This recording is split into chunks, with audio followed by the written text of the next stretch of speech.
SC के लोग इसके हलक में हाथ देके इसकी जुबान खींच लेंगे। मैं तो ओबीसी के लोगों को कहता हूँ, ए कमार खाती नाई तेली धोबी गडरिया लुआरो बगेलो, कहाँ मर गए, पकड़ो इनको। अगर आप इनको नहीं बड़ी खुशी की बात है, और मैं ही खुश नहीं हो रहा हूँ, तमाम इस देश के जो ओबीसी के जो लोग हैं और जो आरएसएस में जो बैठे हैं, शेड्यूल कास्ट के जो लोग हैं,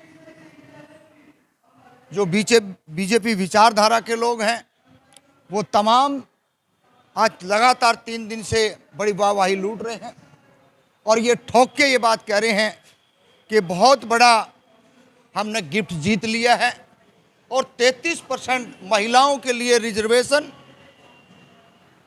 ऐसा लग रहा है कि ये पहली बार 27 साल से हम इसको सुनते हुए आ रहे हैं। और हमारे जो नेता थे, चाहे वो लालू जी हो, चाहे वो मुलायम जी हो, शरद यादव जी हो, उन तमाम नेताओं ने ये कहा था कि कोटे में से कोटा होना चाहिए।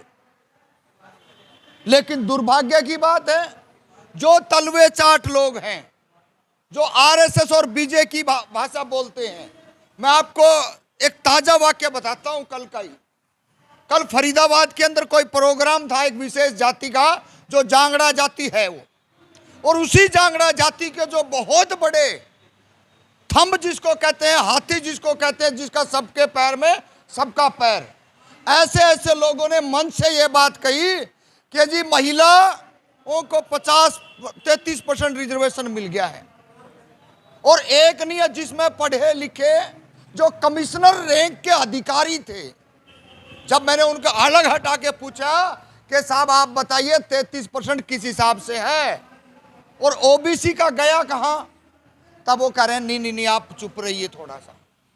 ये तो उन लोगों का है जो सरकारों का माल खा के हजम कर रहे हैं। आज अपने बेटा बेटी को बढ़िया पढ़ा लिखा के बड़े अफसर बना लिए, सेक्टरों के अंदर बैठे, वीआईपी सेक्टरों के अंदर बैठे हैं। और वो जो लोग गांव देहात में जिनको पता ही नहीं है, उनको गुमराह करने का भी काम कर रहे हैं। मैं स्पष्ट आपको बता देना चाहता हूं, ये 33% की बात कर रहे हैं, भाई 33% बनाया कैसे? 15% एससी का, 7.5% एसटी का। अब बताओ, वो कह रहे जी हमने 33% दे दिया।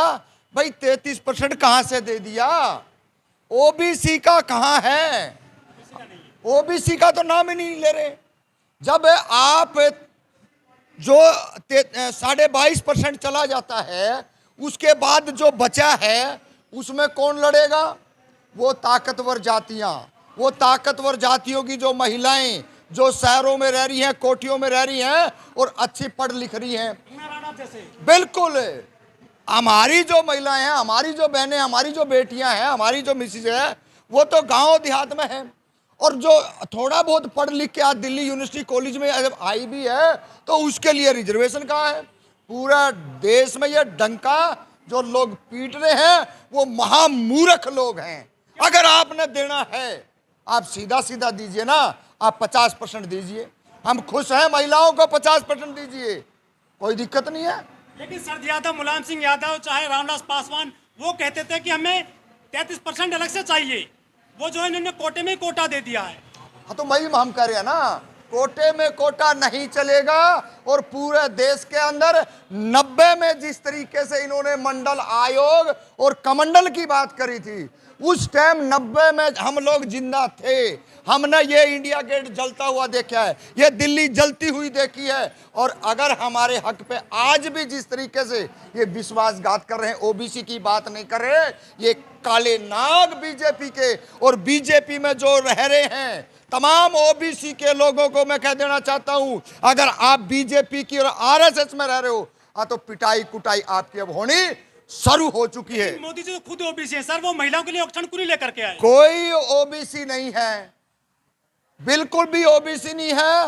ये नरेंद्र मोदी बनिया है, ये बड़े कोई तेली नहीं है। और जो समझदार लोग हैं वो आज से नहीं है, लगातार 2002 के दंगे से लेके बाबरी मस्जिद से लेकर के और तमाम रास्तों में हमने देखा है ये कहीं ओबीसी नहीं है, कहीं अतड़ा पिछड़ा नहीं है। इसने इस देश के आज भी अगर ये ओबीसी होता, ओबीसी ये कहता मैं अति पिछड़ा हूं, एक बार मैं आपके माध्यम से तमाम लोगों से पूछना चाहता हूं, भाई तुम्हारे हकों पे तलवार क्यों चला रहा है ये? तुम्हारे बच्चों के बजट क्यों घटा रहा है ये? शिक्षा के बजट घटा देता हो, जो ओबीसी के बच्चे पढ़ते हैं, एससी के लोग इसके हलक में हाथ देके इसकी जुबान की चलेगी। मैं तो ओबीसी के लोगों को कहता हूं, ए कमार खाती नाई तेली धोबी गडरिया लुहारो बगेलो, कहां मर गए? पकड़ो इनको। अगर आप इनको नहीं पकड़ोगे ना तो ये देख लेना अभी कॉलेजों में एंट्री आपकी बंद हो जाएगी। स्कूलों को मर्ज कर दिया गया है, राजनीतिक में अपने आकाओं के लिए, अपनी बहनों के लिए रास्ते खोल दिए हैं। 33% की भाषा समझ लीजिए आप। अपनी महिलाओं को जहां से रिजर्व सीट होगी वहां ओबीसी नहीं लड़ पाएगा। अपनी बेटी को, अपनी बहू को अपने रिश्तेदार की रिश्तेदारी में से ये उसको लड़वाएंगे उस सीट पे। ओबीसी को जरूरत नहीं है क्या संसद में जाने की महिलाओं को?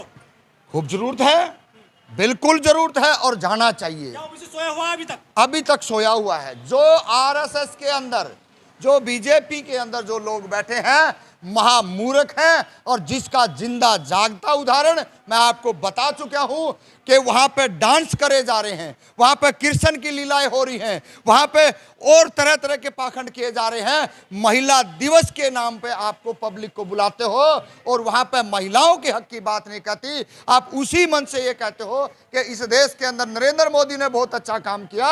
हमने पूछा कि वो अच्छा काम बता दीजिए, आपकी बहनों के लिए, आपकी बेटी के लिए, आप ओबीसी के लिए एक काम बता दीजिए। महिला विधेयक बिल्कुल छोड़ दीजिए। तमाम 10 साल के अंदर नरेंद्र मोदी ने ओबीसी को ठगने का काम किया है। ओबीसी के नाम पे आया और आज भी दबी जबान में कुछ जो इनके कथा कथित हैं वो भी ये कह रहे हैं कि ओबीसी महिलाओं के लिए अलग से कोटा हो। लेकिन कोटा होगा कैसे? ओबीसी तो कथाओं में जा रही हैं, कथावाचकों के यहाँ पे ओबीसी महिलाएं तो कथाओं में जा रही है तो भुगत रहे हैं ना। हम कब कह रहे हैं कथाओं में नहीं जा रही है? कथाओं में जा रहे हैं जब भी तो इनका सत्यानाश हो रहा है।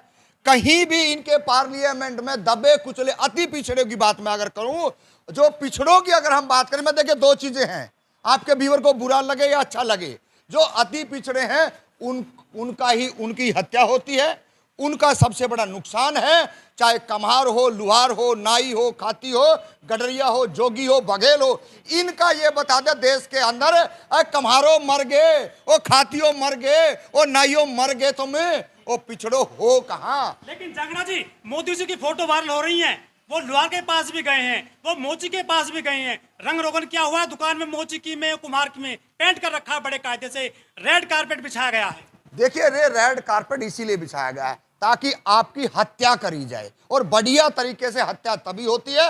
मैं कह रहा एक तरफ गांधी का फोटो लगा रखा है और एक तरफ मोदी का फोटो लगा रखा है। अरे भाई मैच तो नहीं कर रहा।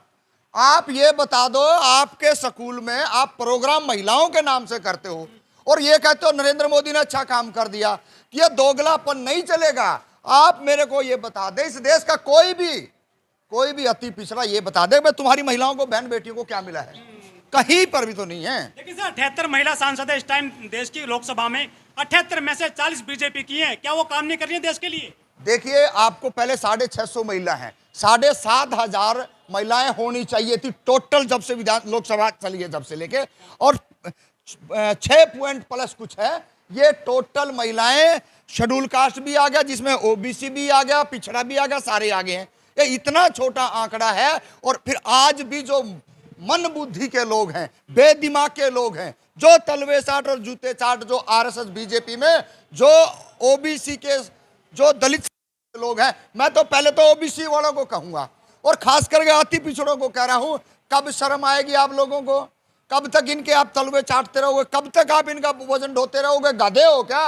अरे अपने हक मांगो और पूछो। अगर 33% में जो ढिंढोरा पीट रहे हैं, ढोल पीट रहे हैं, और आरएसएस के, बीजेपी के मंत्री, एमएलए और फालतू के लोग आके कहें नरेंद्र मोदी जी ने ये कह दिया, अरे भाई बता तो दो, हमने भी समझा दो कोई।